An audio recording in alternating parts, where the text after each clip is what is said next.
नमस्कार साथियों, smart scholars YouTube channel में आपका स्वागत है।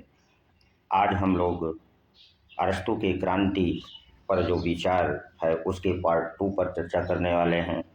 पार्ट 2 की चर्चा शुरू करें इससे पहले ऐसे विद्यार्थी जो इस पार्ट को देख रहे हैं उनको मेरी सलाह है कि पार्ट 1 में हमने क्रांति का अर्थ और किन आधारों पर अरस्तू क्रांति अर्थात राजनीतिक अस्थिरता का विवेचन करता है उसको बतला दिया है, तथा अरस्तू का क्रांति शब्द से क्या अभिप्राय है उसे बतलाया है, तथा क्रांति के कितने रूप में हो सकती है अर्थात राजनीतिक अस्थिरता कितने रूपों में हो सकती है उसका हमने पार्ट 1 में विस्तार पूर्वक समझाया है। और आप लोग इस वीडियो को देखने से पहले उस वीडियो को ज़रूर देख लें ताकि आपका क्रांति से संबंधित कॉन्सेप्ट पूरी तरह से क्लियर रहे। और यदि परीक्षा में यहाँ से प्रश्न बनता है जब और अक्सर एक प्रश्न आपके टीजीटी, पीजीटी व असिस्टेंट प्रोफेसर परीक्षा से क्रांति टॉपिक से पूछता ही पूछता है, इसलिए इसका बारीकी से अध्ययन आप कर लें। चलिए अब हम लोग दूसरे पार्ट में क्रांति के क्या कारण है तथा क्रांति को कैसे रोका जा सकता है उन पर चर्चा करेंगे। तो अरस्तू क्रांति के जो कारणों का उल्लेख करता है वो अपनी प्रसिद्ध पुस्तक पॉलिटिकस के 7वें खंड में करता है, अर्थात 7वीं पॉलिटिकस के 7वें खंड में वह क्रांति के कारणों का उल्लेख करता है और क्रांति को रोकने का जो उपाय बतलाता है वह अपनी पॉलिटिकस की द्वितीय पुस्तक अर्थात द्वितीय खंड में उसका उल्लेख करता है। चलिए 7वीं पुस्तक में जो वह क्रांति के कारण बतलाता है उसको जानने की कौन कौन से कारण बतलाता है। तो 7वीं पुस्तक में क्रांति या राजनीतिक अस्थिरता जिसे वह कहता है कि 3 कारण बतलाता है। पहला कारण वह सामान्य कारण को बतलाता है, दूसरे कारण के रूप में वो विशेष कारण का उल्लेख करता है और तीसरे कारण के रूप में राज्यों या शासन प्रणालियों में क्रांति या अस्थिरता को वह बतलाता है। और अब हम लोग एक एक करके उसके क्रांति के कारणों का विवेचन करेंगे। तो अपनी 7वीं पुस्तक पॉलिटिकस में वह जो क्रांति अर्थात राजनीतिक अस्थिरता को बतलाता है उसके वह 2 रूप बतलाता है। सामान्य कारण के कितने रूप बतलाता है? 2 रूप। वो कौन कौन से रूप हैं जो राजनीतिक अस्थिरता को जन्म देते हैं उसको जान लें। पहला कारण वह असमानता को बतलाता है। क्या बतलाता है? असमानता को। और दूसरा रूप वह सामान्य कारण में अन्याय को बतलाता है। क्या बतलाता है? अन्याय को। और असमानता को वो 2 उपभेदों में आगे बांट देता है, उसकी भी हम लोग चर्चा कर लें और जान लें। हम बहुत ही बारीकी से आपको समझाने का प्रयास करेंगे, एक एक पॉइंट को हम छोड़ेंगे नहीं, ताकि आपकी परीक्षा से यदि कोई प्रश्न बनता है तो वह आपकी पहुंच से दूर ना रहे। तो चलिए आज पहला जो सामान्य कारण में असमानता को वो बतलाता है, जो उसके वह 2 भेद करता है, वह पूर्ण समानता मतलब क्या कहता है? 2 भेद में पूर्ण समानता और दूसरी आनुपातिक समानता की बात करता है। कौन सी समानता? आनुपातिक समानता की वह बात करता है। वो कहता है कि नगर राज्य की जो साधारण जनता है, कौन सी जनता? साधारण या सामान्य जनता पूर्ण समानता में विश्वास करती है। अर्थात यहाँ पर वो ये कहना चाह रहा है कि सामान्य जनता ये चाहती है कि सभी को पूर्ण समानता मिले, सभी लोग समान रूप से आर्थिक स्तर पर, सामाजिक स्तर पर और राजनीतिक स्तर पर सभी को समान समझा जाए। और आनुपातिक समानता के संदर्भ में अरस्तू का जो अभिप्राय है वो योग्यता से है, यानी आनुपातिक समानता का उसका अभिप्राय योग्यता संबंधी समानता से है। और जब पूर्ण समानता और आनुपातिक समानता दोनों में अवरोध उत्पन्न होता है तो क्रांति अर्थात राजनीतिक अस्थिरता के रूप में क्रांति का जन्म होता है। अरस्तु यहाँ पर एक अपना प्रसिद्ध स्टेटमेंट देता है।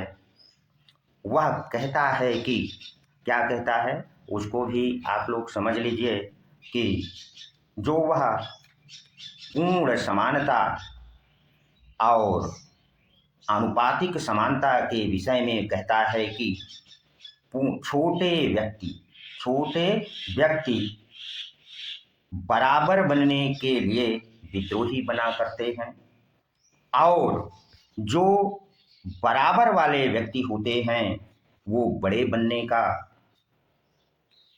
प्रयास करते हैं। और यही मनोदशा है जिससे यानी यही लोगों की जो मनोदशा है या मनोस्थिति है जिसके कारण क्रांतियों का जन्म होता है। यदि आप नोट्स बना रहे हैं तो अरस्तु का स्टेटमेंट हम एक बार फिर से बतला देते हैं कि असमानता जो पूर्ण के जो दो भेद बतलाता है, पूर्ण समानता और आनुपातिक समानता, उसके संदर्भ में वो कहता है, आप नोट्स में आप लोग लिख लीजिए, वो कहता है कि जब पूर्ण समानता और आनुपातिक समानता में अवरोध हो जाता है तो यही क्रांति के रूप में या राजनीतिक अस्थिरता के रूप में प्रकट होती है। और कहता है वो कैसे प्रकट होती है, वो अपने कथन से इस बात को प्रमाणित करता है कि छोटे व्यक्ति बराबर होने के लिए विद्रोही बना करते हैं और बराबर स्थिति वाले बड़े बनने के लिए, और यही मनोदशा लोगों की जिससे क्रांति की उत्पत्ति होती है। आशा करते हैं कि आप लोगों ने अरस्तु के इस स्टेटमेंट को भली भांति अपनी नोटबुक में हेडलाइन कर लिए होंगे। चलिए सामान्य कारण का अब हम दूसरे रूप पर भी चर्चा कर लें। सामान्य कारण में उन्होंने असमानता पहला कारण पर तो हम लोगों ने चर्चा कर ली। अब दूसरा कारण जो वह अन्याय को बतलाता है, इसके द्वारा कैसे क्रांति अर्थात राजनीतिक अस्थिरता आती है, तो अरस्तु अन्याय को क्रांति का मूल कारण कहता है। यानी क्रांति का मूल कारण अन्याय। वो अन्याय कैसे होता है उसको आगे वो कहता है कि ये अन्याय जो क्रांति अर्थात राजनीतिक स्तर को अस्थिरता को जन्म देती है, वो कहता है कि राज्य का एक वर्ग ऐसा होता है जिसे जितना हक मिलना चाहिए उससे कम मिलता है, और यदि राज्य में दूसरा वर्ग ऐसा है जिसे जितना मिलना चाहिए अगर उसे उससे अधिक मिल जाता है तो असंतोष का उदय होता है, और यही असंतोष क्रांति अर्थात राजनीतिक अस्थिरता को जन्म देता है। आशा करते हैं कि क्रांति का जो पहला कारण अरस्तु ने बताया था, सामान्य कारण, उसको आप लोगों ने भली भांति समझ लिया है। और यदि आप नोट्स बना रहे हैं तो अपनी नोटबुक में एक एक पॉइंट को अच्छी तरह से नोट भी कर लिए होंगे। अब हम लोग क्रांति के दूसरे प्रमुख कारण विशेष कारण पर भी चर्चा कर लेते हैं कि क्रांति का जो वह विशेष कारण बतलाता है वो क्या है। तो अरस्तु क्रांति के विशेष कारणों में को निम्न रूपों में बतलाता है। पहला कारण वो ये कहता है, शासकों की धृष्टता या लाभ की लालसा। यानी शासकों में यदि धृष्टता हो जाए या दुष्टता आ जाए और वो अपने लाभ के लिए ही सारी योजनाएं बनाएं और शासन संचालन करें, तब भी जनता में क्रांति का जन्म अर्थात राजनीतिक अस्थिरता का यह कारण बनती है। दूसरा कारण जो विशेष कारण में वो ये कहता है कि घृणा, यानी कि शासक से घृणा कैसे उत्पन्न होती है वह, और यदि इसे इस तरह वो परिभाषित करते हैं कि जब कभी घृणा नगर राज्य में उत्पन्न होती है तो ये भी राजनीतिक अस्थिरता को या क्रांति को जन्म देती है। वो कैसे जन्म देती है इसको आप समझ लीजिए कि घृणा तो यदि राज्य में जो धनिक वर्ग है, कौन सा वर्ग? धनिक वर्ग है या संपत्तिशाली वर्ग है, जिनके पास अधिक धन है, यदि वो वंचित या दरिद्र जनता का धनिक वर्ग यदि तिरस्कार करता है, तब भी राज्य में राजनीतिक अस्थिरता या क्रांति का जन्म होता है। आप समझ लिए होंगे और हम प्रयास करते हैं कि एक एक पॉइंट को आपको भली भांति समझा दें। अब विशेष कारण में जो वह तीसरा कारण बतलाता है उसकी भी चर्चा कर लें। तीसरा विशेष कारण वो क्या बतलाता है उस पर चर्चा हम शुरू करेंगे। तीसरे कारण में वह भय को राजनीतिक अस्थिरता या क्रांति का कारण बताता है। भय को वह दो प्रकार से व्यक्तियों में क्रांति को जन्म देता है। कहता है कि कैसे क्रांति का भय के द्वारा क्रांति होती है। पहला वो बतलाता है कि लोग अपराध से बचने के लिए क्या करते हैं? लोग अपराध से बचने के लिए विद्रोही हो जाते हैं। आप लोगों ने, यानी कि अगर आपके साथ किसी प्रकार का यदि सरकार अपराध करती है, जैसा कि भय दिखा करके भय उत्पन्न करती है, डराती है, तो लोग विद्रोही बन जाते हैं। यानी उस अपराध से बचने के लिए भय अथवा अन्याय का प्रतिकार या रोकने के लिए भी जनता विद्रोही बन सकती है। जो अन्याय होता है, अभी ROARO और BCS प्रारंभिक परीक्षा में लोक सेवा आयोग ने जो 2 पालियों में परीक्षा को घोषित किया था, यह विद्यार्थियों के साथ अन्याय हो रहा था। इस अन्याय को रोकने अर्थात प्रतिकार करने के लिए छात्रों ने आंदोलन कर दिया था और जिसे क्रांति का जन्म हुआ अर्थात राजनीतिक अस्थिरता का कारण बना। चौथा कारण जो वह क्रांति का विशेष कारण में बतलाता है वो क्या है, उसको भी हम लोग समझ लेते हैं। विशेष कारणों में जो मुख्य चौथे कारण को कहता है कि शासक के सम्मान की लालसा। यदि शासक सम्मान प्राप्त करने की लालसा से सम्मान प्राप्त करने की लालसा से यश या कीर्ति बिना योग्यता वाले व्यक्ति को सम्मानित कर दे। क्या कर दे?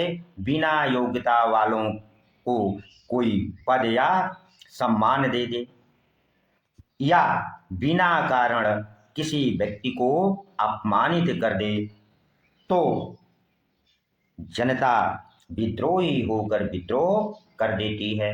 आशा करते हैं कि आप लोगों ने अरस्तु द्वारा बताई गई क्रांति के विशेष कारणों को आप लोगों ने भली भांति समझ लिया होगा। अब हम लोग जो क्रांति का तीसरा कारण वह बतलाता है उस पर भी चर्चा कर लें। तो तीसरा जो कारण वह बतलाता है राज्यों व शासन प्रणालियों में क्रांति या राजनीतिक अस्थिरता कैसे आती है, इसके लिए वो क्या कहता है। तो इस संदर्भ में हम लोग एक एक करके अध्ययन करने वाले। अब हम लोग विभिन्न राज्यों या शासन प्रणालियों में क्रांति अर्थात राजनीतिक अस्थिरता के जो विशेष कारण हैं उस पर चर्चा करेंगे। तो एक एक करके हम लोग चर्चा को आगे बढ़ाएंगे और बारीकी से समझने का प्रयास करेंगे। तो पहला कारण अरस्तु ये बतलाता है कि जब शासन व्यवस्था धनिकों के हाथ में होती है, तो यदि धनिक व्यक्ति में के द्वारा साधारण जनता के प्रति अन्याय किया जाता है, और तो क्रांति अर्थात राजनीतिक अस्थिरता पैदा होगी। साधारण जनता धनिक वर्ग से घृणा करने लगेगी। दूसरा कारण यह हो सकता है कि जब धनिक वर्ग द्वारा राज्य की शासन व्यवस्था जो संचालित होती है उसमें जो शासक वर्ग हैं फूट हो जाए या दलबंदी कर लें, तब भी राजनीतिक अस्थिरता हो सकती है। चलिए, अब हम शासन व्यवस्था या राज्यों में जो क्रांति का दूसरा कारण अरस्तू ने बतलाया है उसको भी जान लें। तो दूसरा कारण वो ये कहता है कि जब कुलीन तंत्र द्वारा शासन संचालन किया जा रहा हो तो क्रांति इस शासन व्यवस्था में कैसे होगी। तो कुलीन वर्ग जब शासन करता है और यदि वह पद और प्रतिष्ठा कम लोगों को देता है तब भी और सारे पद प्रतिष्ठा अपने पास रखना चाहता है तो यह भी कारण बन सकता है।